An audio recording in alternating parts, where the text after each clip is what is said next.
Universidade. Nós estamos ao vivo pela Rede PUC com Rodney William Eugênio. Ele é antropólogo e escritor. Ele está envolvido há mais de 20 anos com pesquisas sobre relações raciais, racismo e religiões de matriz africana. Além disso, ele é doutorando do programa de Ciências Sociais da PUC São Paulo, coordenado pela professora Terezinha. Membro do grupo de pesquisa Relações Raciais, Memória, Identidade e Imaginário. E a Pari Souza, que é a nossa entrevistada. Boa tarde, gente. Obrigada pela participação, Eugênio. Olá, Eugênio. Obrigada por sua visita.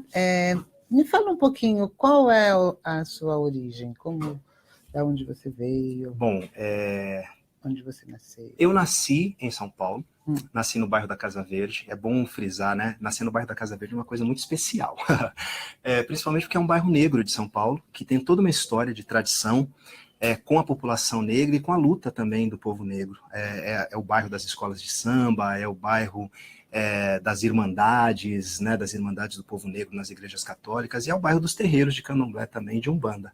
Então é muito especial para mim, né, citar com muito orgulho que eu nasci na Casa Verde, que é um bairro do povo preto de São Paulo. E me diz uma coisa, quando você teve essa sua vivência na Casa Verde, eu convivi, tinha uma tia que morava na Casa Verde. Sim. Casa Verde alta ou baixa? Na Casa Verde alta, baixa, a gente circulava entre aquele meio. Eu me mudei várias vezes, nasci na Casa Verde, depois fui para a Casa Verde alta, depois fui para mais perto da Cachoeirinha, mais perto do Parque Peruche, né? Então eu circulei por vários lugares da Casa Verde. Posso dizer que eu conheço bem o bairro.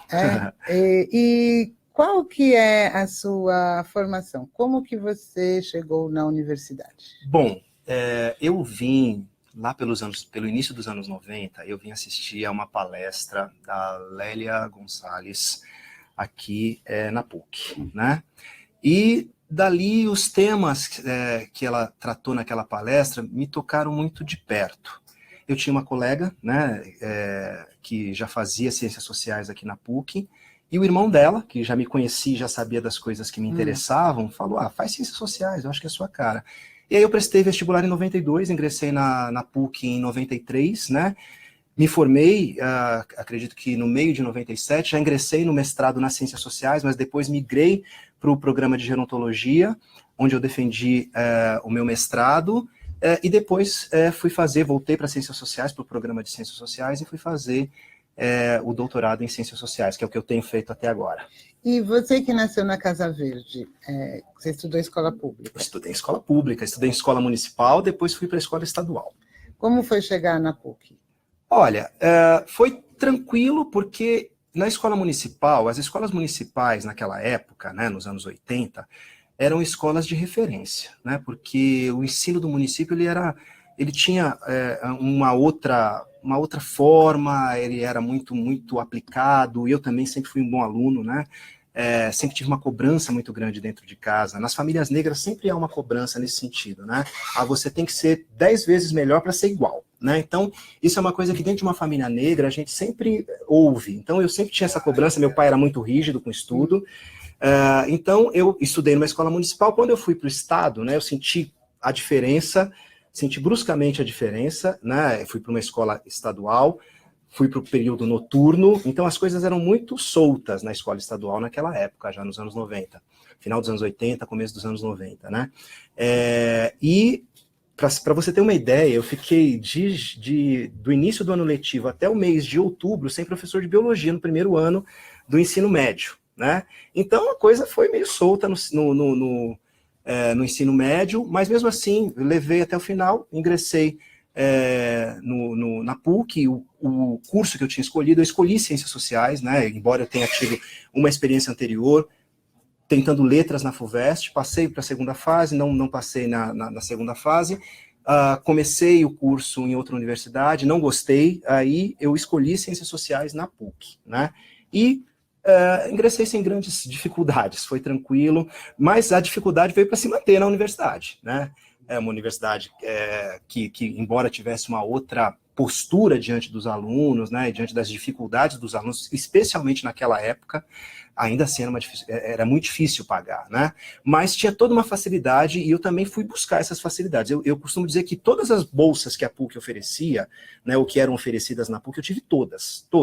De bolsa doação, a bolsa restituível, a crédito educativo, a bolsa bandejão. Na época tinha uma bolsa bandejão para os alunos que não tinham condições. E eu tive todas essas bolsas, né? E fui muito aplicado e toquei o meu curso até o final, com dificuldade, mas consegui me formar. Que era uma época que não existia programa de cotas. Não tinha programa de cotas, não tinha ProUni, infelizmente não tinha nada disso. O máximo que a gente teve de um determinado período do curso em diante foi o crédito educativo, nem sei se existe, acho que não, acho que foi substituído por esses outros programas, mas foi com isso que eu consegui levar a faculdade até o final. E atualmente você pertence a um grupo que estuda questões ligadas à negritude, né, ao racismo. Exato. E como que você chegou até esse grupo? Bom, esse grupo é coordenado pela professora Terezinha Bernardo, que é minha orientadora, né? Portanto, todos os orientandos dela, de um jeito ou de outro, acabam passando por esse grupo, porque é uma forma também da gente adquirir algumas referências, trocar experiências, trocar leituras, trocar informações de campo, e também de seguir nas pesquisas que a professora coordena em nome do grupo, né? O que tem sido muito interessante, de uma importância muito grande para a sociedade, né? Sobretudo, uma das últimas pesquisas do grupo foi sobre a aplicação da Lei 10.639, que acabou com um livro, né? Ela foi concluída com um livro que é muito interessante para entender por que essa lei não avança, né? Por que há tanta dificuldade de implementar essa lei.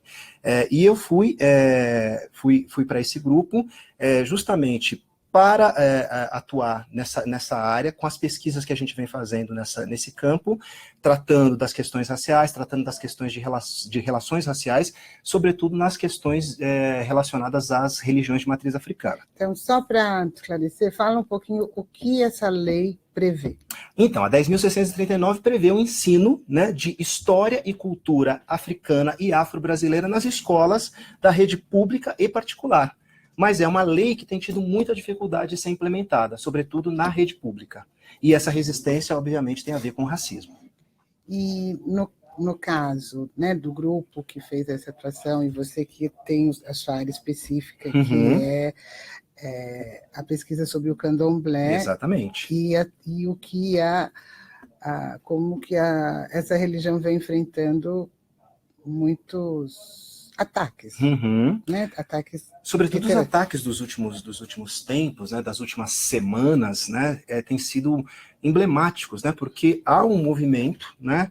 Dentro das comunidades, sobretudo as comunidades do Rio de Janeiro, né? Da Baixada Fluminense e mesmo na capital, que tem associado o tráfico a igrejas neopentecostais. Então, traficantes que seriam convertidos, né, ao neopentecostalismo, eles têm invadido e destruído terreiros, né, e essas ações têm sido filmadas e têm viralizado nas redes sociais, né? Então, esses ataques, eles têm gerado uma série de reações por parte das religiões de matriz africanas e também dos pesquisadores, né? Eu mesmo escrevi sobre isso na minha coluna semanal na Carta Capital, e a gente tem usado todos os veículos, né, para denunciar, né, esses atos de terrorismo, e também, do ponto de vista jurídico, todas as medidas têm sido tomadas, inclusive a medida de processar o Brasil na Corte Interamericana de Direitos Humanos, né? É uma iniciativa do Dr. Édio,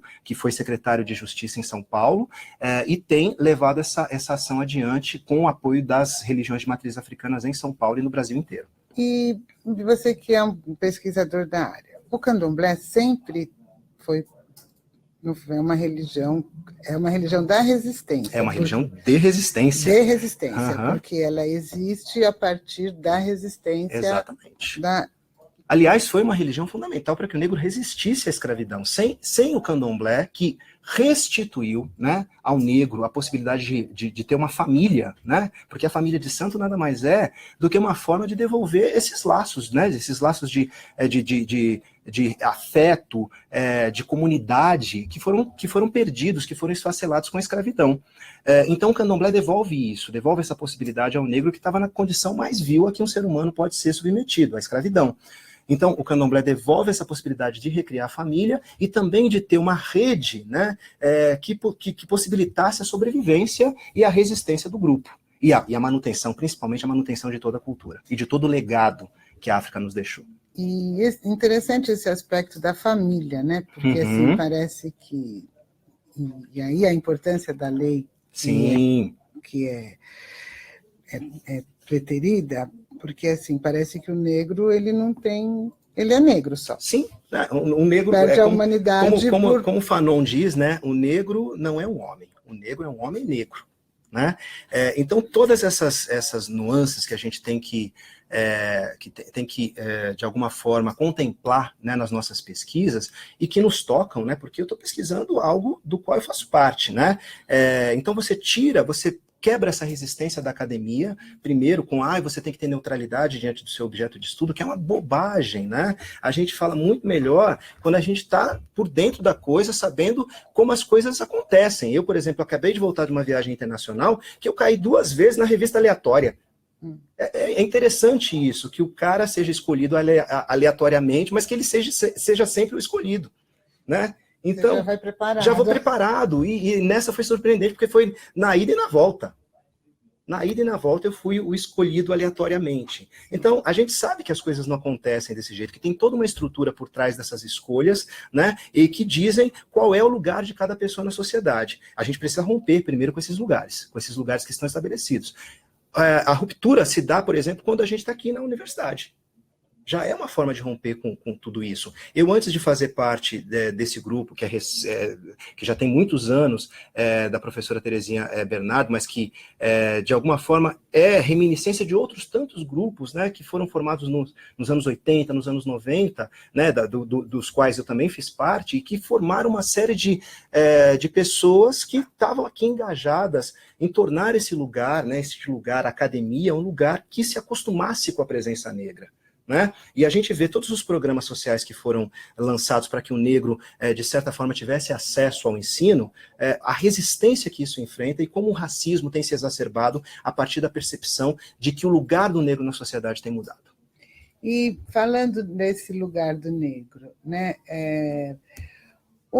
Semana passada a gente teve um episódio do jornalista William Vac.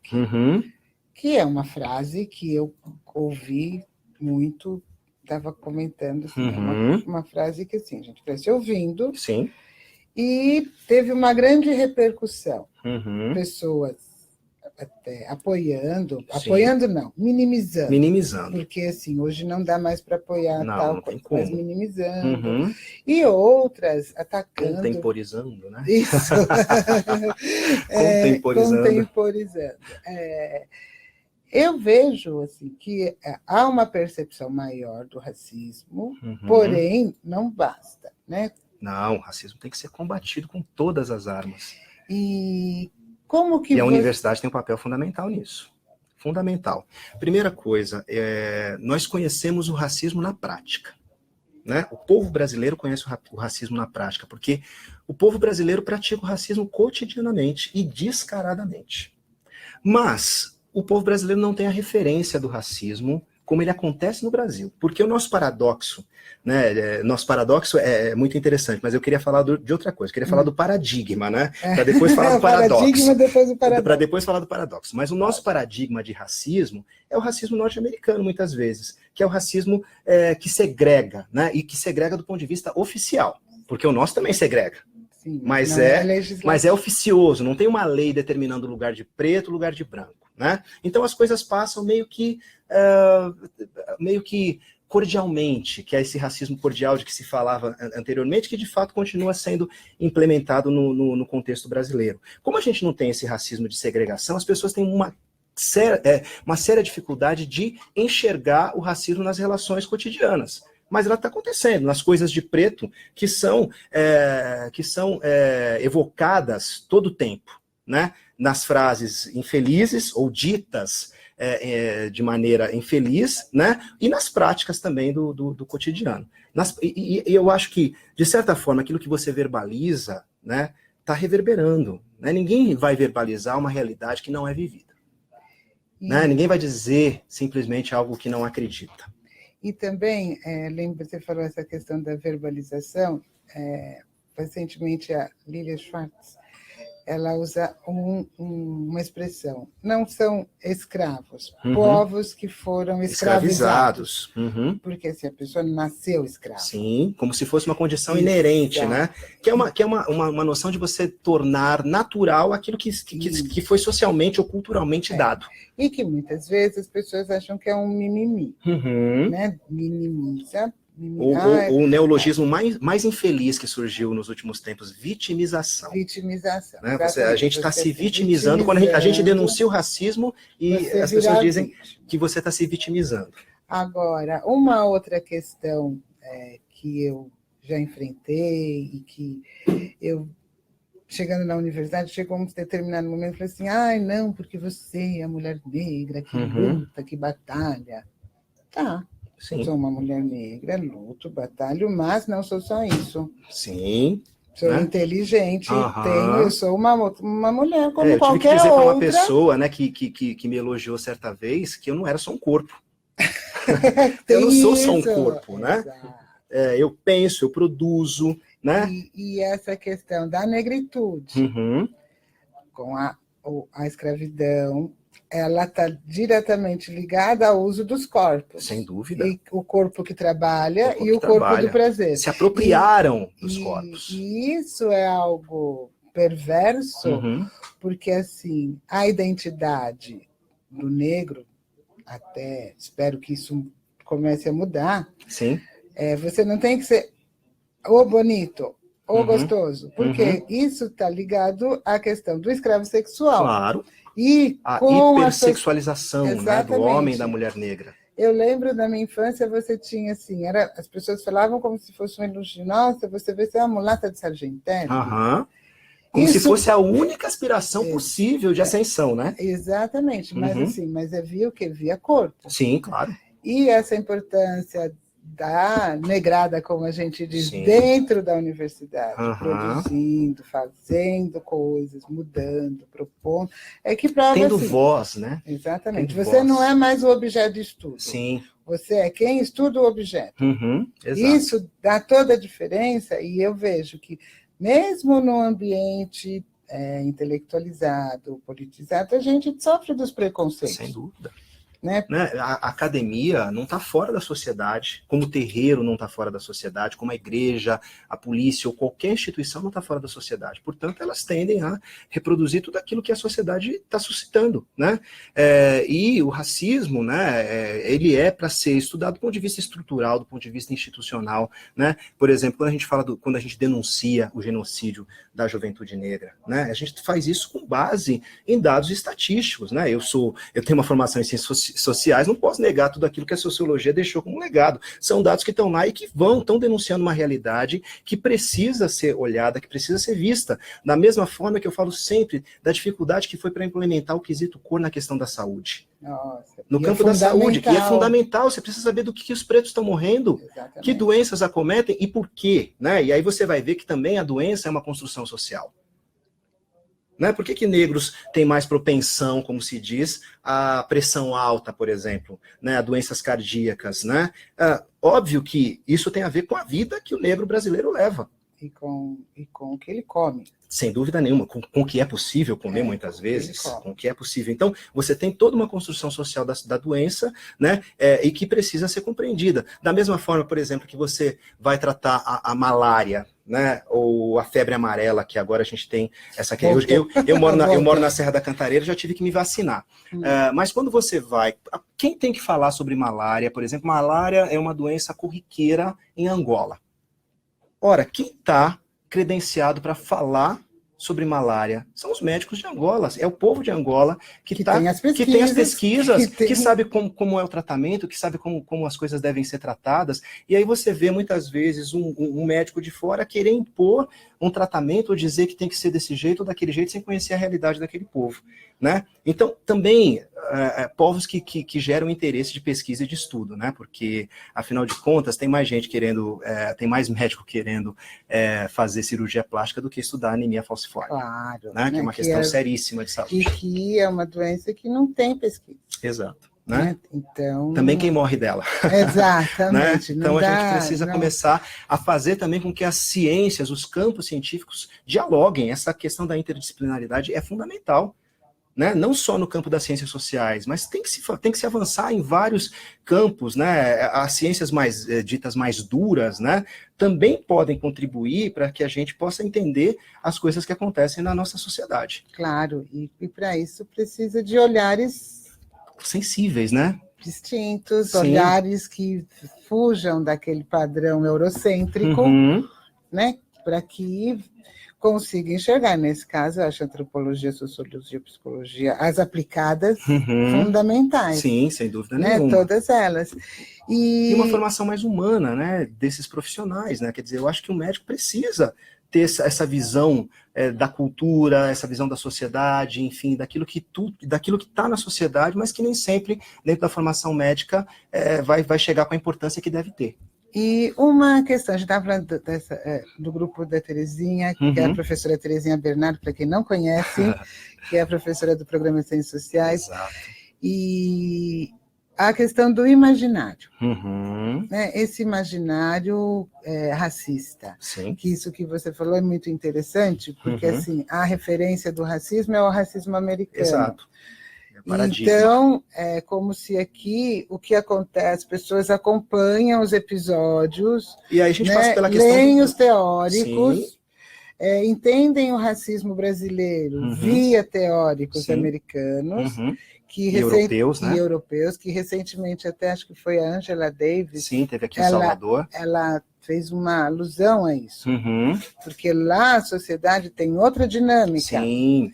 Então, não adianta... E disso quanto ela tinha que aprender, né? Com as mulheres negras brasileiras, daqui, né? E com as produções e as reflexões, porque assim, a nossa sociedade, por não ter isso estruturado, mas ela atua de formas muito mais diversas. Então, a teoria do racismo americano não cabe em tudo para a nossa realidade, né? E essa questão do imaginário, como esse imaginário do negro sobre ele mesmo é formado, você poderia falar? Então, a gente passa por uma questão fundamental, que é a questão do mito da democracia racial, né?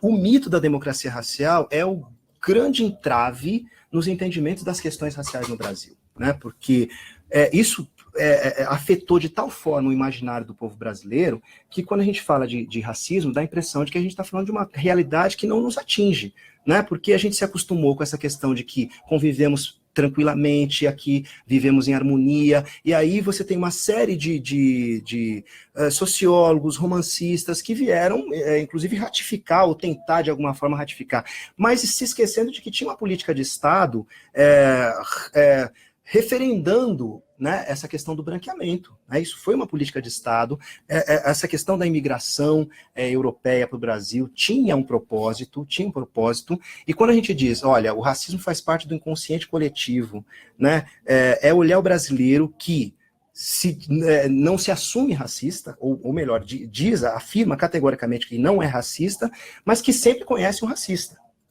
Sim, que é a pesquisa, que é aquela pesquisa que é muito reveladora nesse sentido. Sim, né, de uma conta que não fecha, né? Então, o racismo faz parte do inconsciente, do inconsciente, e o negro está no imaginário com seu lugar muito bem determinado, né? E o lugar do negro é o lugar da invisibilidade. Tanto que você começa a notar, né, cada vez que o negro ultrapassa esse limite, ultrapassa esse território em que ele ao qual ele está, de alguma forma... ele foi colocado. É o gueto mesmo, é a segregação.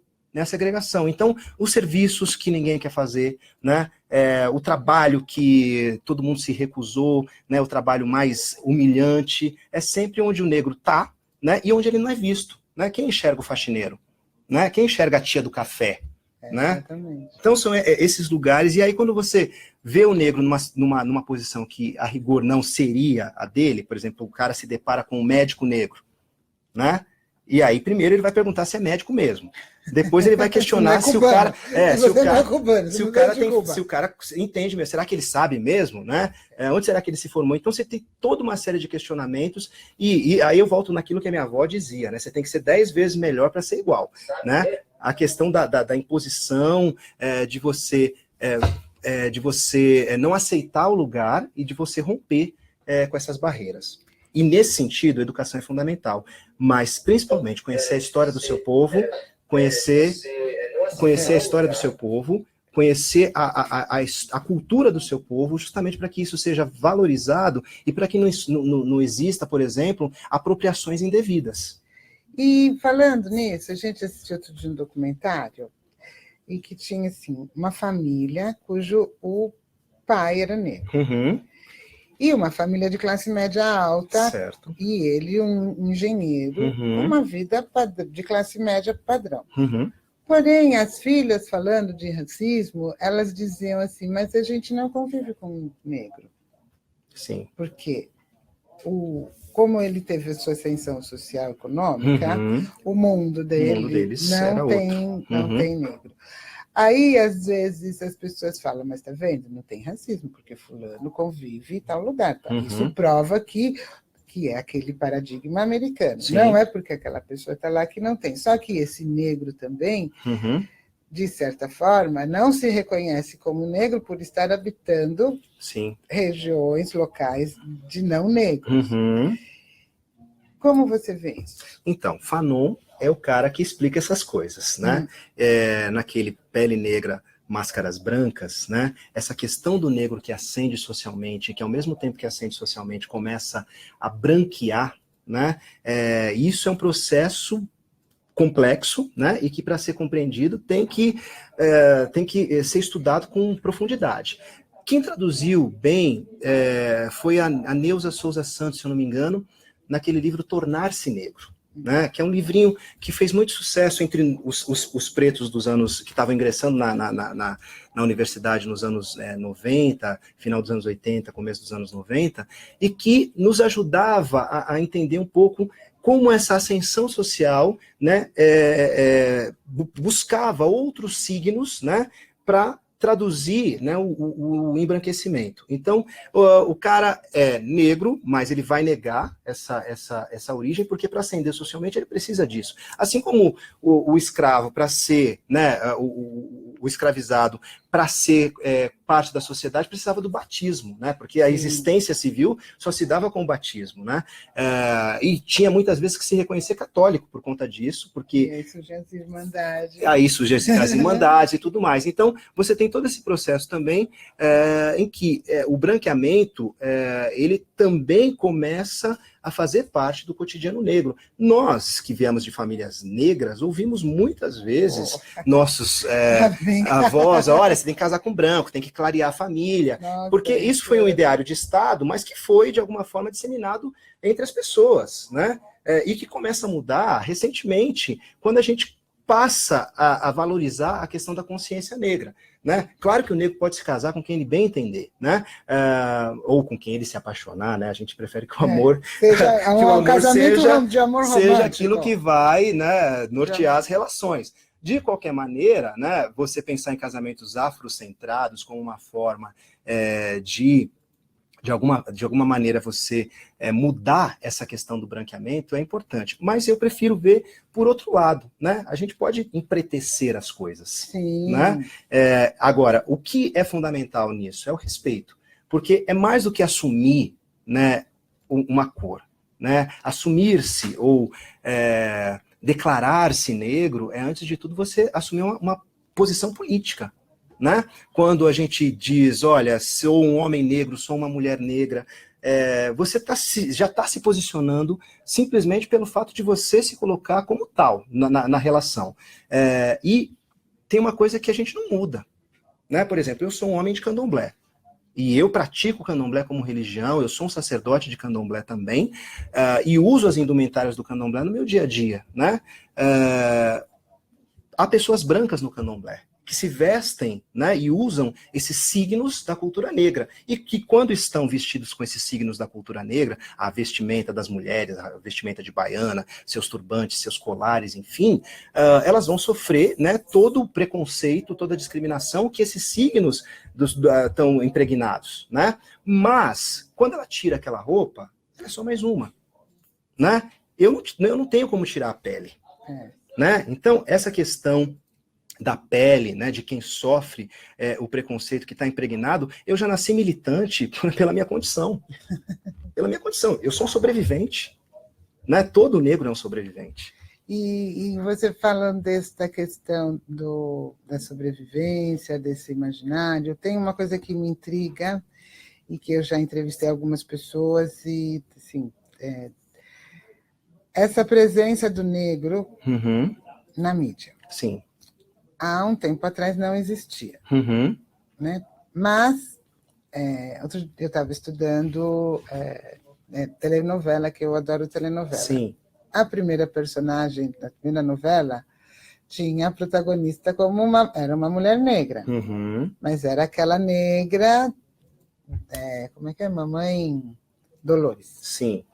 Aquela preta, grande, cozinheira, que sofria, que tinha aquela vida difícil. Depois os estigmas reforçados. Exato. Que faz parte dentro dos estereótipos do negro americano, essa é a Mummy. Sim. Né? E aquele clássico que o vento levou tinha a sua, né? Exato. Que inclusive ganhou o Oscar. O Sítio do Pica-Pau Amarelo tem a sua. Né? É um tipo. Anastácia. É um tipo de personagem que vem lá desse estereótipo americano para a nossa cultura e que se reproduz. Sim. Porque, no fundo da história, você tinha lá suas amas de leite. Então, isso é um estereótipo que pega porque tem um fundo histórico. E que reforça o lugar social do negro. Exatamente. E aí, durante muito tempo, você viu os negros somente como, assim, aparecia um motorista, uma empregada, às vezes uma prostituta, que era raro também, porque nem para prostituta. Aí, com o tempo, as coisas foram mudando. Os bandidos. E aí, hoje, você começa a ter uma família de protagonismo negro, mas aí era um político corrupto. Depois você passa a ter uma outra que também é aquela coisa batalhadora. De vez em quando você tem até... Há poucos anos atrás, a televisão começa a mostrar o negro de uma outra forma. Aí a gente tem os dançarinos, as cantoras. Né? E como protagonista agora apareceu Lázaro Ramos, acho que foi o primeiro personagem que pegou o tal do Foguinho, que foi um sucesso, Sim. Mas era muito um estereótipo assim, rasgado. Sim. Né? E até pouco tempo atrás, esse ano, o casal do Mr. Brown.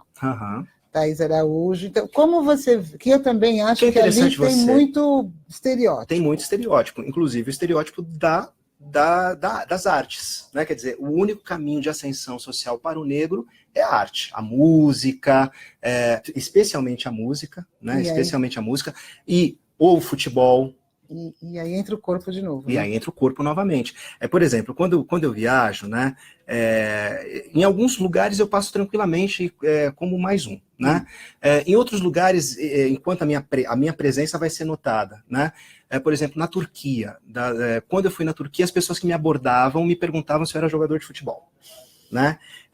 Em outras ocasiões, se eu era cantor. Né, porque você estar em determinados lugares, em determinados espaços, né, espaços em que o negro não se acostuma a ver o negro na posição de quem está ali como qualquer outra pessoa, né? Geralmente ele está como o cara que está na fila de trás, né, limpando, atendendo, etc. e tal, mas como você está ali na posição de protagonista, né?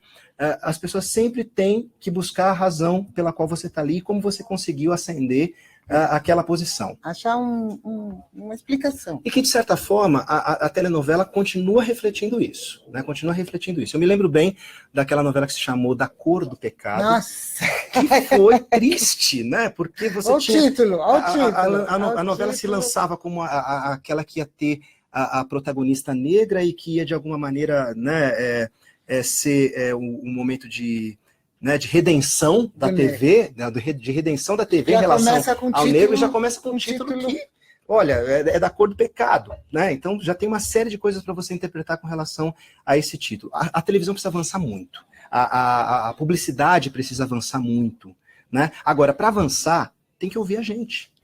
Ou eu acho que tem que ter negros lá, que não basta ter o ator. Não basta ter o ator. Quem produza, o produtor, né? O cara você que tem vai que ter o publicitário. escolher o figurino. Mas que tenha vivido isso, que não seja esse cara que se deslocou em determinado momento dessa realidade. O cara tem que conhecer a realidade do povo negro, né? Como a gente vive, quais são as nossas aspirações, o que a gente quer, né? A publicidade que reverberou recentemente, do papel higiênico preto, né? Problema nenhum ter um papel higiênico preto. Pode ter preto, branco, cor-de-rosa, verde, como de fato existe. A questão ali foi você associar esse produto a um slogan do movimento negro. Histórico. Isso mostra a ignorância. Se tivesse alguém ali, né, na formatação do produto, para dizer isso, opa, peraí, que tivesse uma história de militância, né? E não precisa nem ser uma militância muito profunda. Não, que conhecesse um pouco da história do povo negro, exatamente, né? Como qualquer um deveria conhecer, sobretudo porque nós temos uma lei que obriga a conhecer para que essas coisas não aconteçam mais. Né? Então você tem uma estrutura que precisa ser mudada, você tem um sistema judiciário que precisa ser mudado, você tem todo um sistema de mídia que precisa ser modificado. Agora, se não houver agentes capazes de fazer essa mudança, a gente vai continuar reproduzindo os mesmos estigmas. E agora vamos falar um pouquinho da sua pesquisa. Vamos lá. Que é muito interessante essa questão do ataque aos terreiros de Candomblé. E isso é uma questão fundamental porque o Candomblé, mesmo sendo uma religião de resistência que tem aqui no Brasil 500 anos, eu acho, 400 anos, vamos supor. Desde que o primeiro preto chegou, tinha Candomblé. Então vamos calcular aí uns 400. Mas é claro que a formação, né, da religião, a organização da religião, ela tem uma data mais ou menos estabelecida, né? Os primeiros terreiros, eles surgem oficialmente, né, lá pelo século XVIII.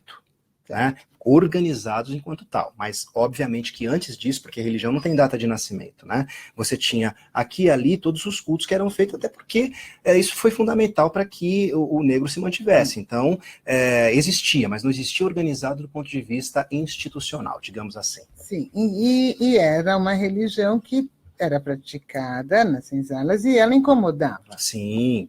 Tanto incomodava que os negros, muito espertos, né, acharam subterfúgios para dissimular. Então, o sincretismo, por exemplo, foi uma forma de disfarçar, né, o culto aos orixás, né, e de manter. Né, e eu digo, o sincretismo também foi uma estratégia de resistência. Sim. Foi uma estratégia de resistência. Aí, para quem não sabe, sincretismo é associar os orixás do Candomblé, né, as divindades do Candomblé, aos santos da Igreja Católica. E aproveitar as datas festivas da Igreja Católica para comemorar os orixás do Candomblé. Então, a gente tem aqui, vamos dar uns exemplos. São Jorge. São Jorge, na Bahia, é Oxóssi. No Rio de Janeiro, em São Paulo, é Ogum, o santo guerreiro. Então, né? E isso porque o tanto Oxóssi como Ogum, eles são guerreiros. Guerreiros, exatamente. Essa característica de guerreiro, né, ela, de alguma forma, foi associada ao orixá, e aí, né, nesse processo de sincretismo, se pôde disfarçar, né, atrás de São Jorge, Ogum, que é o guerreiro, esse arquétipo do guerreiro, né, pôde associar o santo ao orixá. E aí temos outros, assim, como Santa Bárbara. Santa Bárbara, Iansã, Iemanjá, várias Nossas Senhoras, né? E se bem que Iemanjá eu já acho que é um fenômeno próprio, né? Iemanjá é a mãe do Brasil, né? Porque, Nossa Senhora Aparecida. Mais ou menos isso, né? Porque eu acho que tanto quanto Nossa Senhora Aparecida, né? Iemanjá, ela ganha outras formas, né?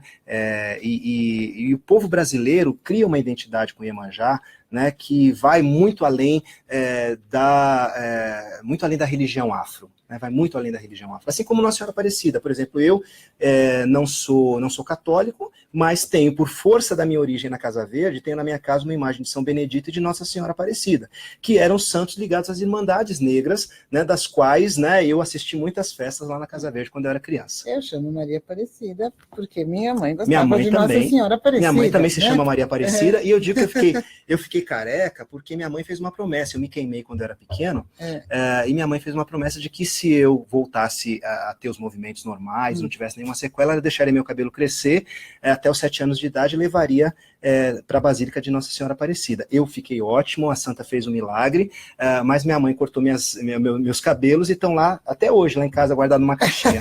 Eu acho que a santa se vingou e me deixou careca por conta disso. Né? Porque a conversa não comprida, né? Ela fez a parte dela, né? Aí eu fiquei sem cabelo, mas tudo bem. Então, mas eu tenho um carinho muito grande por Nossa Senhora Aparecida, o que não quer dizer que eu pratique o sincretismo ainda hoje. Sim. Eu passei pela Umbanda, como todos os babalorixás de São Paulo passaram pela Umbanda, e a Umbanda ela traz especificidades para o candomblé de São Paulo.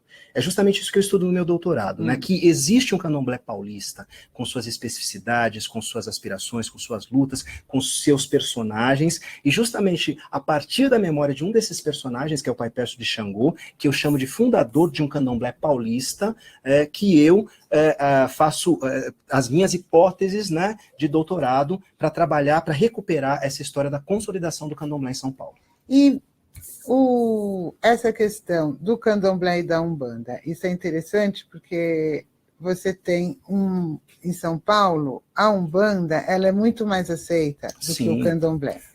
E eu fui, há uns anos atrás, em uma palestra do professor Reginaldo Prandi, e ele dizia que no senso religioso, devido também a esse fenômeno da conscientização, da cultura negra, o candomblé teve um aumento do número de participantes, enquanto que a Umbanda diminuiu. E que, na leitura dele, isso provava que havia uma maior aproximação das pessoas com a cultura negra através da religião. Sim. Sendo que a Umbanda, ela mistura. E, ultimamente, eu comecei a entender um pouco sobre isso, que eu vi uma mãe de santo da Bahia falando, que tem o dia da festa do santo, e depois eles fazem a festa do índio, porque eles estavam na terra dos índios. Sim, do caboclo, e esse respeito que o candomblé tem é muito bonito. Então, fala um pouquinho sobre essas diferenças. O que eu acho importante, a Umbanda ela nasce dentro de um ideário, né, que também tem a ver com esse ideário da democracia racial. Essa coisa da harmonia entre as 3 raças, né? Eu gosto de botar entre aspas, porque dá a noção de que é muito mais simbólico do que real, né? E de que de certa forma, a religião que alimenta, né, esse ideário do povo brasileiro de viver em harmonia, etc. e tal, e que, de alguma forma, dialoga com esse mito da democracia racial. Claro que a Umbanda fez uma série de concessões, né?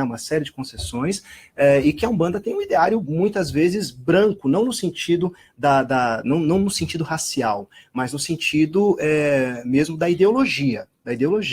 O candomblé tem muito mais vocação para a resistência, no sentido de que evoca a participação do negro, a participação da cultura africana, faz questão de manter todos esses aspectos, esses signos, né, de negritude dentro do terreiro, e o terreiro também como espaço de resistência. Muito embora o terreiro também esteja sujeito a todos os problemas, inclusive os problemas de racismo que a sociedade vai suscitando. Né? A gente tem terreiros em que o racismo também se reproduz, e é algo que eu tenho que denunciar, porque eu também tenho que ter como estudioso, eu tenho que ter uma postura crítica quando um pai de santo, uma mãe de santo diz que o terreiro dele é muito bom, porque tem 2 ou 3 negros, né?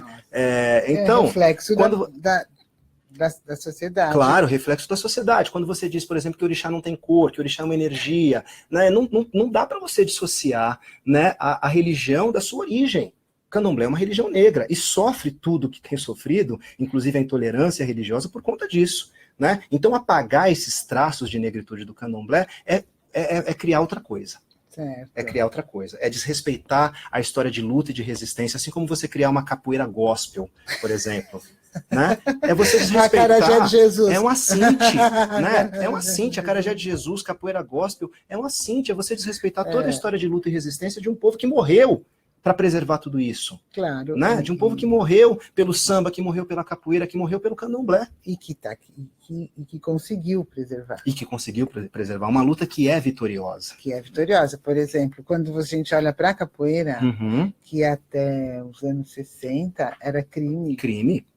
Né? Era um crime. Os terreiros, para tocar candomblé, precisavam de autorização da polícia. Sim. Tinha que registrar o seu evento na Delegacia de Jogos e Costumes, até os anos 70, até o final dos anos 70. E aí você vê que durante todo esse tempo teve uma resistência. No caso da capoeira, hoje ela venceu. Porque ela é cartão postal, ela é patrimônio nacional, assim como a acarajé é patrimônio nacional. Exatamente. Então, nesse ponto, a cultura venceu. E eu acho que... E como resposta, inclusive, a esses ataques, a esses últimos ataques, está tramitando um pedido do atual ministro da Cultura para que Candomblé e Umbanda se tornem patrimônios, oficialmente, né, se tornem patrimônios nacionais. Então, e também o pedido que vai ser encaminhado à ONU para que seja patrimônio da humanidade. Porque na Bahia, e eu não sei se tem outros que no Nordeste tem outro.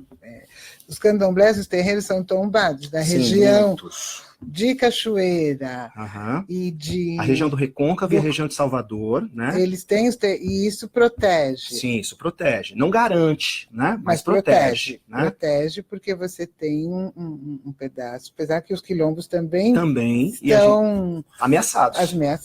E isso você vê como uma onda isolada, como algo mais macro, como você vê isso? Tem a ver com uma agenda que está sendo implementada. Isso é um projeto de poder que vem sendo implementado e que escolheu a religião e a cultura negra, né, que nós temos preservado, como alvo também. Isso faz parte de um projeto maior, que é um projeto político, um projeto de ascensão, que é o mesmo projeto que estava ali nos anos 30, nos anos 20, nos anos 30, nos anos 40, né, de eliminação, né, de extermínio. É um projeto de extermínio do povo negro.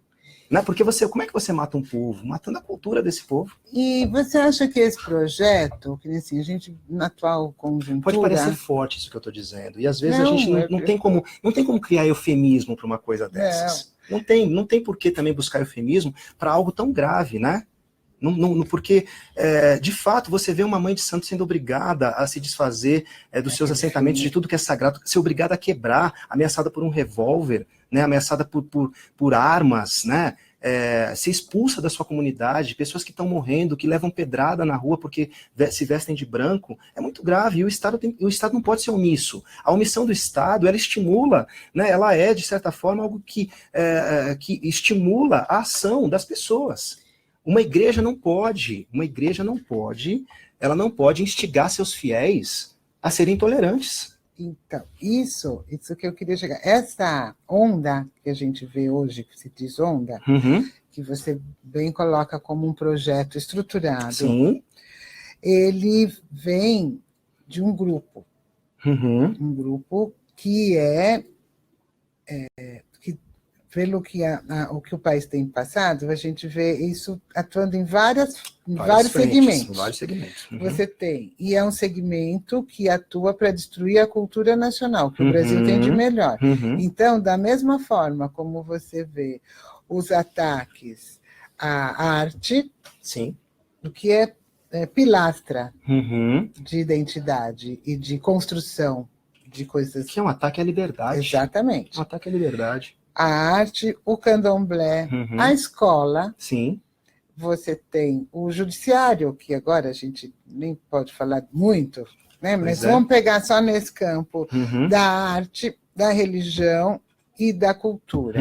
São esteios de uma identidade. De uma identidade. Porque você destruindo a liberdade de expressão, a liberdade de você poder escolher o que você vai estudar, Sim. Da sua formação. E de uma formação crítica, exatamente. né? E a sua opção religiosa, você acaba com qualquer germe criativo. Sim.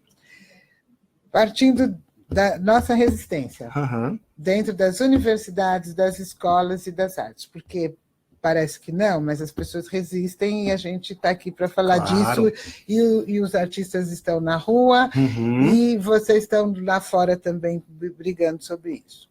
Vamos ter eleições no próximo ano. Tomara. Esperamos. Tomara. Né? Nossos representantes para combater essa onda, como você vê isso no cenário político? Você que é uma pessoa das ciências sociais. Olha, primeiro, né, pode parecer um pouco marxista o que eu vou dizer, mas tudo bem, a gente gosta do Marx. Se um grupo, né, não se reconhece enquanto classe, ele não se torna agente capaz de interferir no processo histórico. Né? Então, esses grupos precisam, né, se organizar de tal forma a interferir no processo histórico que a gente vem passando. Sobretudo aqueles que têm sido aviltados e aqueles que têm tido os seus direitos ameaçados, né, nesses últimos tempos. E aí eu falo de onde eu estou, do lugar que eu ocupo. Né? Quer dizer, eu sou um militante do povo de matriz africana, um militante da religião de matriz africana, que estou aqui no ambiente acadêmico produzindo uma tese de doutorado a respeito das coisas que nos tocam. Né? Mas eu não quero que essa tese fique aqui, né, nos muros da universidade. Ninguém produz conhecimento para ficar dentro da universidade. Né? O conhecimento é para sair da universidade. Ele tem que. Senão não é conhecimento. Senão não é conhecimento, senão não serve para nada. É falar mais para nós mesmos. Né? Então a organização desses grupos ela é fundamental, mas principalmente a conscientização. Né? A gente está às vésperas da consciência negra, do Dia da Consciência Negra, e tornar-se negro é, sobretudo, adquirir consciência. E essa consciência, ela é uma consciência cultural, ela é uma consciência política, ela é uma consciência da sua liberdade de expressão e, principalmente, de você perceber que a liberdade de expressão, né, a liberdade de ser e de estar é o que está em jogo. Né, o direito de ir, de vir, é isso que está em jogo, de escolher. O que você né? pode ouvir, o que é você isso que está em jogo. Então, não é possível que uma sociedade não se levante contra tudo isso. Né? Você querer criar uma escola sem partido, né? Você querer mandar no corpo das pessoas, no direito que as pessoas têm sobre o próprio corpo, nas escolhas que elas têm o direito de fazer, da religião, enfim, você querer determinar a orientação que essa pessoa tem que ter sexualmente, ou de viver plenamente, o direito que ela tem de viver plenamente a sua sexualidade. Então, todas essas expressões estão em jogo, estão em xeque. Né? Quem vai se levantar contra tudo isso? Né? E aí quando você diz, né, quando você tem um pré-candidato que diz que a minoria, as minorias têm que se submeter à maioria, primeiro ele não entende do conceito, né? Começa por aí, o cara não sabe nem o que é maioria, o que é minoria, do ponto de vista do conceito, não é de número que a gente está falando. E depois não entende o que é democracia. Exatamente. Não entende o que é democracia. Então, todo esse entendimento ele é fundamental. Agora, como é que você vai ter um entendimento de democracia se você não tem, se você tem um projeto tramitando que fala de uma escola sem partido, que é dizer de uma escola sem uma formação crítica, é negar às pessoas o direito delas pensarem a respeito da sua realidade de forma crítica, pensar os problemas do homem e da sociedade.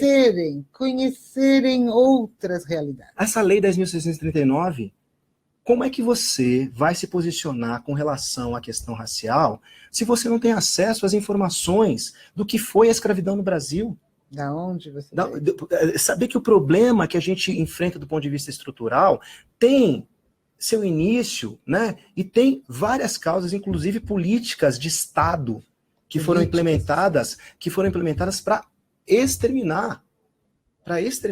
Né? Quando você tem um ministro, né, o ministro da era Vargas, que dizia que o sangue do povo brasileiro precisa ser expurgado com relação ao seu contingente negro. Né? E isso... Né? Por aí vai, para dizer o mínimo, né? Você tinha toda durante a escravidão, os negros que eram libertos, eles tinham taxas e adquiriam uma profissão, por exemplo, sapateiro. Para exercer essa profissão, eles tinham taxas, impostos pesadíssimos. E muitas vezes se endividavam, não tinham como pagar essa dívida com o Estado, e o perdão para a dívida era voltar para a África. Esse é um dado histórico, está no livro, no último capítulo, que é um capítulo emblemático de um livro chamado O Candomblé da Barroquinha, que é um livro belíssimo do Renato da Silveira, que a leitura deveria ser obrigatória para que as pessoas percebam que o Candomblé foi um projeto. O Candomblé foi um projeto de organização do povo negro, um projeto de organização do povo negro enquanto grupo, enquanto classe, no sentido de se tornar protagonista da sua própria história, né? Um projeto de ascensão, né? E as pessoas têm dificuldade de olhar o Candomblé como algo que vai além da superstição, né? Você tem que afirmar, muitas vezes, que o Candomblé é religião. Porque as pessoas, eu achei que fosse folclore, achei que fosse dança, né? Capoeira era dança, né? Quer dizer, aquilo que muitas vezes foi a arma para que o negro sobrevivesse, virou folclore. Então, vamos dar os nomes às coisas, né? E dizer aqui viemos. Né? Porque o Candomblé, ele é um grupo devidamente organizado para que o negro possa existir e reexistir. Olha, você tem... Adorei. Que bom. Adorei. Se possível, se você pudesse falar um pouco, você falou bastante de como o Candomblé se concretiza no corpo. Sim.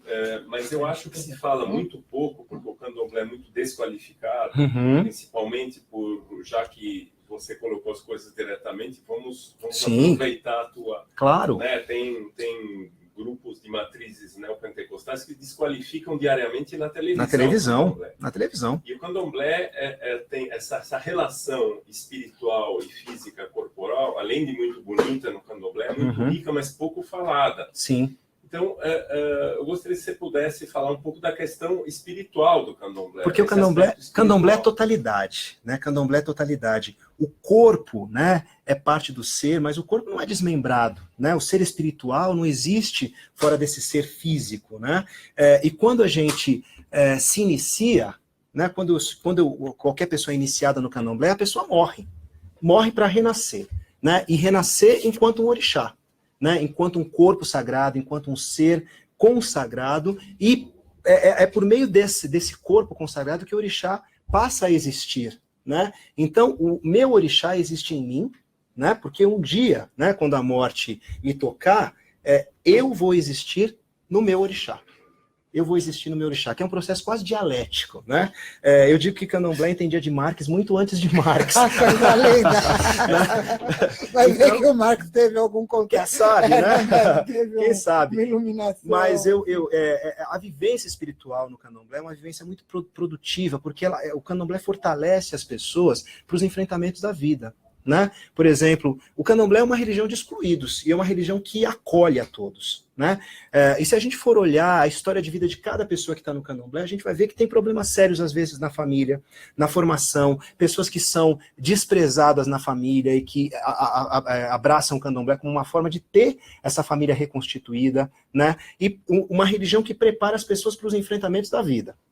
Porque a gente sabe que a gente tem que enfrentar para ser de Candomblé, né? Portanto, uma pessoa que é de Candomblé ela tem que estar fortalecida, porque ela vai sair com as suas roupas na rua e ela vai ser olhada. Então ela tem que estar pronta, né? Para saber se defender, para saber... Como o negro tem que estar pronto todo o tempo para saber se posicionar diante do racismo, né? Ou você se aliena, né? Ou você vive alienado, ou você vai se instrumentalizar, vai se munir de conhecimento, né? E de instrumentos que possam te garantir, inclusive, evocar a lei quando é o caso. Aliás, uma dificuldade imensa para você fazer essa lei valer, a lei do racismo, inclusive. Porque eu estou vendo o dia em que um branco vai acusar o negro de ter sido racista e o negro vai ser preso. Por né? conta da lei.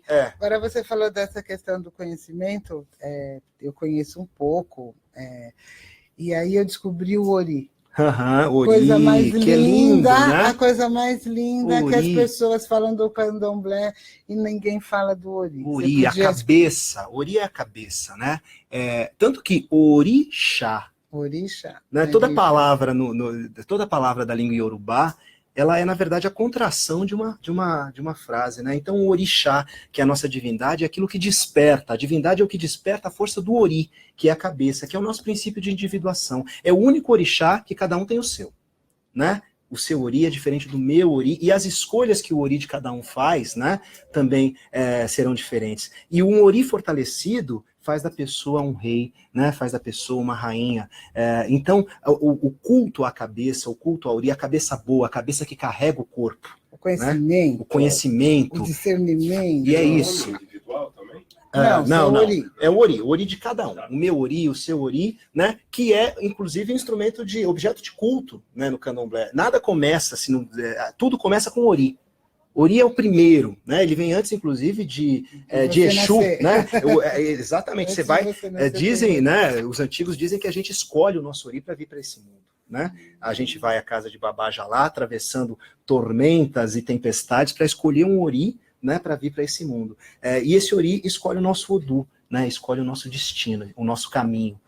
E é isso que a gente vai viver plenamente nessa terra até o dia que Olodumare e os orixás decidirem que Iku, que é a morte, né, deve nos tocar, e aí a gente passa a ter a existência coletiva no corpo de Egungun, né, no corpo do ancestral.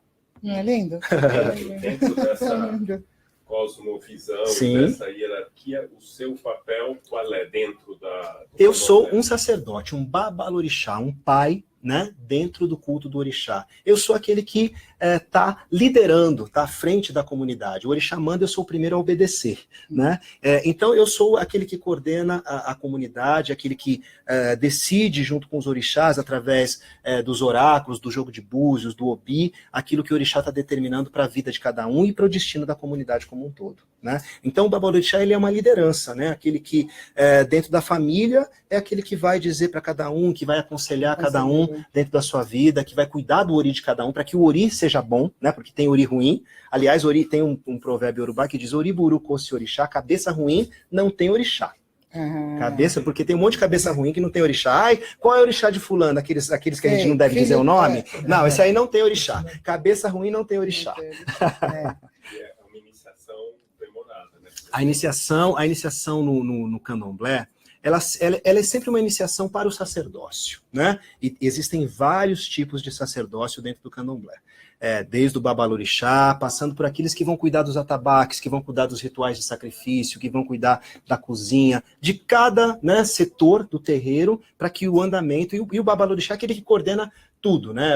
É o superintendente, digamos assim, né? Que faz a engrenagem andar, né? Ou que zela para que a engrenagem funcione o mais próximo da perfeição, porque perfeição é uma pretensão que nós de candomblé não temos, né? Nem o orixá é perfeito, nós também não queremos ser.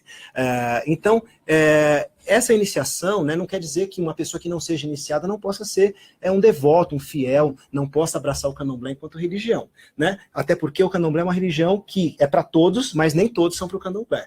Né? Então, aqueles que serão iniciados, né, eles são escolhidos. Então, quando o orixá escolhe entre os vários oris que estão no mundo, aqueles que vão se tornar também membros da comunidade, né, isso é feito e a pessoa tem todo um período de reclusão, né? Ela vai passar por um período de reclusão e os rituais vão ser cumpridos, todos os sacrifícios e oferendas vão ser feitas para aquela pessoa se tornar primeiramente um Iaô, né? Que é um noviço, aquele que vai ter 7 anos de aprendizado pela frente, para depois se tornar um Ebome, que é um mais velho, né, que vai poder, eventualmente, assumir uma função sacerdotal dentro do terreiro, ou, se for do destino dele, do Odu dele, vai cumprir a sua missão enquanto babalorixá e alorixá, ou seja, formando uma nova comunidade. O candomblé não é uma religião que se organiza do ponto de vista institucional como uma religião de massa.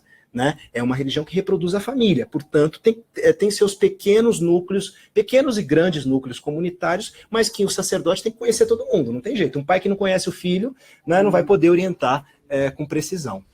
Me diz mais uma coisinha. Recordes de audiência. Opa! Aí posso fazer só uma perguntinha? Você estava falando dessa questão do candomblé, uma coisa que as pessoas criticam por puro desconhecimento. Que é a questão do sacrifício. O sacrifício. Primeiro porque a gente teve que, em um determinado momento histórico, né, a gente teve que esconder tudo isso por conta da perseguição. Sim, né? Para sobrevivência. Para sobrevivência. Agora, o abate, né, religioso, como alguns preferem chamar, ou mesmo o sacrifício, ou mesmo a matança, como eu prefiro chamar, porque eu não gosto de eufemismo, né? Então, a matança, ela é fundamental, é base, porque o axé, ele tem que ser restituído, ele tem que ser revigorado, ele tem que ser ampliado, né? E o axé está na vida, o axé está na vida que é sustentada, né? Porque como é que eu, você, todos nós que estamos aqui, e quem está assistindo também se mantém vivo? A gente precisa comer. A gente precisa comer. Então, a alimentação é uma questão básica, mas eu não posso me alimentar de um bicho que morreu de qualquer jeito. Isso tem tudo a ver com o ritual. O iniciado não pode, né? Aquela pessoa que está ali se iniciando não pode se alimentar de uma carne da qual não se sabe a procedência, né? Portanto, o animal, ele está para ser sacrificado, mas ele precisa aceitar também que esse sacrifício seja feito. Portanto, tem todo um ritual que vai envolver, né, esse ato, né, que vai envolver esse ato e que vai fazer com que todas as partes se integrem de tal forma que aquele animal que vai ser sacrificado também entenda a importância dele no culto, aceite essa importância, porque eu não posso sacrificar um animal que não aceita ser sacrificado, né? E ele não pode sofrer. Eu não posso causar sofrimento a um animal que vai me alimentar depois, né? Então, por que existe o sacrifício? Primeiro, porque o axé precisa ser restituído, o axé é vida, né? A vida precisa ser mantida, a vida da comunidade precisa ser mantida. A gente se alimenta do animal que é sacrificado, como o orixá também se alimenta do animal que é sacrificado, porque orixá, ancestrais, todos e nós que estamos aqui nesse mundo fazemos parte de uma mesma comunidade. E o sacrifício é para todos nós, né? E tudo se aproveita de um animal. Nada se perde. O couro vai para o atabaque, o sangue vai para os assentamentos sagrados e vai revigorar o axé. A carne vai servir de alimento para nós, da comunidade, para os homens, e muitas vezes, porque candomblé, você sabe, é religião de pobre, de preto e de periferia. Vai para a comunidade, para o entorno, né? Porque eu tenho minha vizinha lá de frente que bate lá em casa, tem um frango aí, tem uma perninha de cabrito para mim, né? E isso, a gente vai criando relações, né? Se bem que hoje a gente tem uma dificuldade. Às vezes o entorno tem não querem aceitar o doce de Cosme e Damião, de setembro, por intolerância religiosa, você imagina aceitar a carne do sacrifício. Mas muitas vezes tem gente que precisa, né? E na hora da necessidade, a gente não escolhe de onde vem. A gente quer saber, né? A gente quer saber de comer o churrasco. Que ótimo. Não é? Só, tem uma questão que a gente estava falando antes de começar, eu sei que você está cansado e eu estou ótimo. Ótimo. Eu estou feliz. Eu acho que é fundamental essa discussão, porque a gente está falando de cultura. Sim. É um momento que a cultura está fragilizada no Brasil. Perfeito. A gente precisa levantar e agir. E a tua fala vai muito nesse sentido. De não poderia esperar o contrário, porque eu sempre vi no candomblé essa cultura de muita emoção e de muita... Uma cultura de resistência, né? Resistência. Uma cultura de resistência. É a questão da comunicação. Quer dizer, a comunicação talvez seja esse elemento que pode ajudar nesse momento, nessa ação de resistência.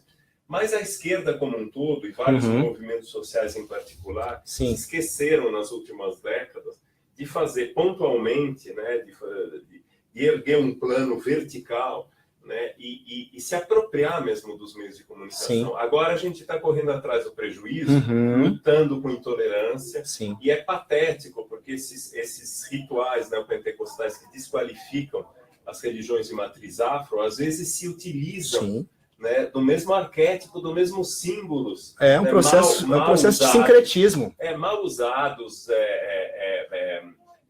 estereotipados, né, violentas às vezes a religião, mas faz uso disso. Como muitas vezes fazem uso das teorias, por exemplo, você vê essa teologia da prosperidade, que é uma leitura muito mal feita de Weber.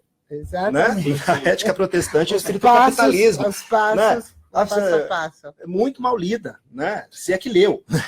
A gente corre atrás, o pedido de resposta que você estava comentando há pouco, a gente está esperando até agora. Então, você não acha que houve um erro da parte dos movimentos como um todo, e mesmo do movimento negro, de todos os movimentos que erraram nos últimos tempos? Eu acho que os movimentos sociais, os movimentos populares, de uma maneira geral, eles erraram.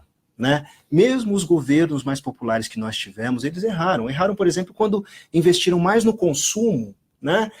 Do que nos bens sociais. Né? Você estimular uma sociedade de consumo e fazer o trabalhador que passou a ter acesso a bens, acreditar que ele é classe média, criou uma estrutura que foi bater panela depois na Avenida Paulista. Isso, foi apitar. Né? Foi apitar contra o próprio governo. Né? Então, claro que há um erro, e claro que a gente vai ter que correr atrás do prejuízo. Claro que eu acredito que a militância negra, ela em alguns momentos também poderia ter estado mais próxima das religiões de matriz africana. Né? Acho que é uma luta só. Né? Acho que a luta que o povo negro sofre não é diferente da luta que os terreiros têm sofrido, porque o terreiro é perseguido porque é uma religião de origem negra. E afronta Sim. aquela coisa da supremacia do branco, que ele Sim, é melhor. Claro. Então, a luta é a mesma. A intolerância religiosa é uma das faces do racismo. E do fascismo. Sem dúvida nenhuma. Né? Quando você... eu outro dia estava pesquisando, né, para alguma coisa que eu tinha que fazer, piadas sobre negro, porque a gente se acostuma a rir, né, do negro, do homossexual, né, da mulher, né, naturaliza essa coisa que é construída, né, daí eu fui pesquisando o site, achei um site de piadas, né, e tinha lá piadas de loira, piadas de português, piadas de negro, e a pessoa justificava as piadas, o fato de ter piadas de negro, dizendo, não, a mesma coisa que ter piada de gordo, de português, e tudo mais, mas a primeira piada que havia, né, sobre negro, era a seguinte, sabe por que negro nunca erra? Aí vem a resposta. Porque errar é humano. Nossa. E aí você vê se o racismo, do ponto de vista de uma definição básica do racismo é você negar a humanidade do outro, né? E aí você lê a primeira piada, diz negócio desse, e o cara diz que não é racista, ele é o quê? Então, realmente, as pessoas precisam entender o que é racismo. Nossa, essa é ótima para exemplificar. Não é? Tem que entender o que é racismo. É só brincadeira. Só brincadeira. Não é brincadeira. Né? Pessoas morrem por conta disso. Pessoas estão morrendo. E aí, no caso, o cachorrinho é humano, né? Pois é. Gente, eu fui baleado. Eu fui baleado numa tentativa de assalto. Né? Isso há pouco mais de 10 anos. E o que foi triste, tomar tiro dói, né? Mas o que doeu muito mais do que o tiro que eu levei foi chegar num hospital, eu sendo vítima de uma tentativa de assalto, chegar num hospital público junto com um assaltante e eu ser o assaltante, eu ser confundido com o assaltante, porque o assaltante era branco, a vítima negro, eram casos que não tinham nenhuma associação, e eu fui confundido com o bandido nessa situação. Claro, porque naturalmente quem é o bandido? É, né? O preto, o branco é o que sofre o assalto. Então, isso é muito complicado. Né? Então, a gente precisa começar a tratar dessas questões, a falar sobre essas questões. O racismo, tratar de racismo não dá para ficar isento. É o Viviorca que diz isso. Não dá para você ficar isento quando você está estudando racismo. Você pode ser branco, você pode ser preto, mas de alguma forma aquilo te toca. De algum jeito aquilo te toca. Não dá para ter aquele olhar, não existe neutralidade acadêmica quando o assim. Assunto é racismo. Mas a gente precisa ter, sobretudo, disposição para ouvir o outro.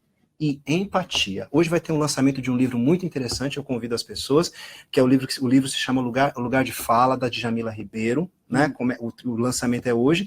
E essa questão, né, de você se colocar no lugar do outro, ela é fundamental para que você passe a compreender as questões que estão nos provocando a pensar o Brasil que a gente está vivendo nesses dias. E quando você fala se colocar no lugar do outro, às vezes eu vejo algumas falas assim, de militantes que, com toda a propriedade, ela peca por não se colocar no lugar do outro. Sim. E esse outro, tanto faz, pode ser negro ou branco ou não negro, porque essa conscientização não é algo que cai do céu. Não, isso é uma construção. Construção que depende de uma desconstrução. Exatamente. A gente eu gosto sempre de citar o Ledo Ivo, que é um poeta muito interessante, e ele tem um poema que se chama Os Pobres na Estação Rodoviária. Quem puder dar uma olhadinha. Que é lindo, né? Mas que fala dessa questão, né? De como algumas pessoas se sentem incomodadas com a presença do outro, porque onde se lê pobres, pode se colocar velho, negro, homossexual, aleijado, pode se colocar qualquer coisa. Mas ele termina o poema dizendo assim, e me desculpe se eu citar errado, seres incômodos que ocupam os nossos lugares, mesmo quando caminhamos sentados e eles em pé. Né? Então, esse incômodo que o outro gera, né? E essa dificuldade, mas a gente tem que ter compreensão também que ninguém está fora da sociedade. Ninguém. Então, eu também não estou livre de escorregar nos preconceitos. Ora, todos nós temos preconceitos.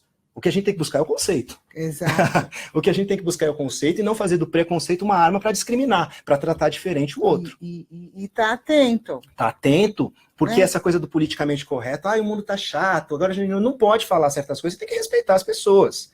Né? E tem que ser assim mesmo, né? Por mais que seja chato, é uma questão de respeito. Então, mas esse respeito, se não passa lá voltando pelo seu ori, não é respeito. Não é respeito. É só tolerância. E aí é o que a gente tem que dizer, né? Tolerância já traz em si, o conceito de tolerância já traz em si a não aceitação.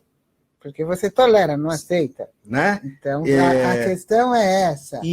É você ir além da tolerância. E eu duvido, por exemplo, que Jesus, quando lançou, ele lançou um desafio, né? Amai-vos uns aos outros, foi um desafio. Porque amar o igual é tão fácil. Meu pai falava isso. Tão fácil amar o igual. Eu quero ver amar o diferente, o que pensa diferente de você, né? O que pensa politicamente diferente. Eu acho que as pessoas têm que conviver, é saudável a alternância, é saudável que haja diferença, mas ninguém precisa se odiar porque pensa diferente. Né? Agora, tem aquelas cláusulas pétreas que se chamam, né? Aquelas que você não pode mudar na Constituição, tem coisas que você não tem como mexer. Tá certo? Então, por exemplo, a questão racial. Eu acho que a questão racial é uma questão crucial para que o Brasil se entenda. Os dados atualizados trazem 54% da população que se autodeclara negra. Agora, onde é que estão esses negros, né? Onde é que estão esses mais de 50% da população na representatividade? Né? É só dar uma volta nessa universidade. Aqui até que tem bastante, mas vai na USP. Né, nas universidades mais top, públicas, né, para ver quantos pretos a gente vai contar nos dedos de uma mão, muitas vezes, dependendo do curso. Eu estudei 4 anos no mestrado, tinha 2. Pois é. Topei com 2. Eu tenho a minha prima que fez. E ainda um amigo falava, mas você não é negra. Você é morena. A gente ainda tem que passar por isso. Né? Mas o Fanon tem um episódio que o Fanon cita no livro dele, que diz do cara que queria desposar, ou estava apaixonado por uma branca, daí já tinha uma ascensão social, daí o irmão, né, dessa candidata, ele diz, não, mas você não é negro, você é excessivamente moreno. Nossa, é a mesma coisa. E essa coisa é a mesma coisa, quer dizer, você vai dissimulando, disfarçando a cor, né, e aí os traços, etc e tal. Então, essa questão da consciência, né, porque assumir-se negro é, antes de tudo, como eu já disse, uma posição política. Uma posição política. Você está se reconhecendo como grupo, em algum momento alguém vai te lembrar dessa sua origem. Você pode até ter a sua família dizendo para você, que nem eu tenho meu sobrinho, né? O pai é branco, a mãe é negra, né? Aí tem uma avó que diz, você é branco. Tem a gente aqui do lado de cá, você é negro. E aí, criando um problema na cabeça do menino, mas ele vai para a escola, né? Escola... E criança é cruel. Criança é cruel com a outra criança. Né? É sincera, mas a sinceridade constrangedora é crueldade, muitas vezes. Não, por exemplo, quando você tem, no meu tempo de criança, tinha uma brincadeira de roda, uma cantiga de roda, que se cantava assim, dança neguinha, não sei dançar, eu pego no chicote, você dança já. Nossa, na minha escola não tinha. Não cantava isso não? Na nossa cantava essas coisas. Então a gente passava por essas situações, eu lembro da professora Yolanda, né, que era a única professora negra que eu tive no ensino fundamental, na minha época não era ensino fundamental, era primário ainda. Eu não tive nenhum professor negro. Pois é, mas eu tive a Dona Yolanda, que a Dona Yolanda uma vez foi candidata à direção da escola, né? Foi que naquela época se escolhia a a diretora, né, pelo voto dos outros professores, etc. e tal. E o que se dizia meia boca nos corredores, e que muitas vezes, sem constrangimento nenhum, as outras professoras diziam na nossa frente, né, dos invisíveis alunos negros, que a negona quer. Porque como professora eu já tinha ido muito longe. Imagina ser diretora. Ser diretora, então, naquele momento, isso a gente negra. está falando do início dos anos 80, né? Eu entregando a minha idade aqui. Mas tudo bem. Mas enfim, mas era isso. E a gente tinha, quando ela perdeu a eleição, né? E quando ela desabafou, né, com a gente, né, os alunos negros, nós entendemos perfeitamente do que ela estava falando. Né? Porque a gente sabia que nós éramos sempre os culpados de tudo na escola, que era aqueles estigmas ligados ao negro. Quebrou o vidro, foi ter sido fulano, as reclamações que vinham, e olha que eu sempre fui bom aluno, né? E ainda assim não estava livre de tudo isso, de toda essa perseguição. Olha, eu só fiquei na escola realmente porque eu tinha mais medo do meu pai do que da escola. Porque a escola não ajuda, né? Não, a escola não ajuda. E eu digo que realmente tem que ter... O nosso aprendizado de resistência enquanto negros, ele começa ali na escola.